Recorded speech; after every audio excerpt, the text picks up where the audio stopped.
Most people get this wrong when trying to combine vanilla gift cards. They assume there is a direct merge balance button, but that option does not exist.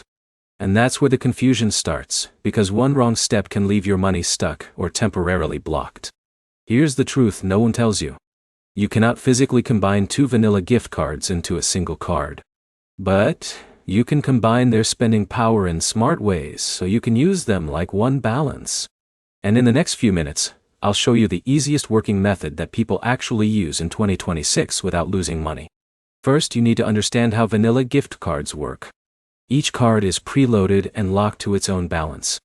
Think of it like two separate wallets, like Alex has $25 in one and $50 in another. You cannot merge the wallets, but you can spend from both on the same purchase strategy. Now here's where it gets interesting. The most reliable method is to use both cards on a single merchant that allows split payments. For example, if you are shopping online at stores like Amazon or Walmart, you can use one card first, and then cover the remaining amount with the second card. The key is checking if the store supports multiple payment methods at checkout. But here's the problem many people face. Some websites only allow one card per transaction. In that case, you use a workaround.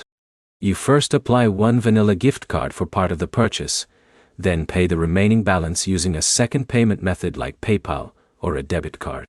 It still achieves the same result. Both cards are used for one purchase.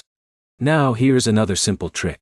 If both cards allow online registration, you can add them to a digital wallet like PayPal or Apple Pay where supported.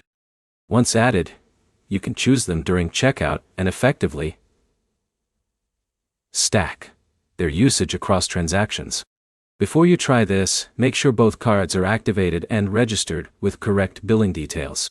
This is where most users fail, and the transaction gets declined.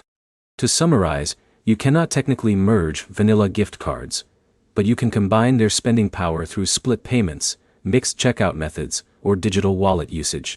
If this helped clear things up, like the video, drop a comment with your question, and subscribe for more simple money tips that actually work in real life.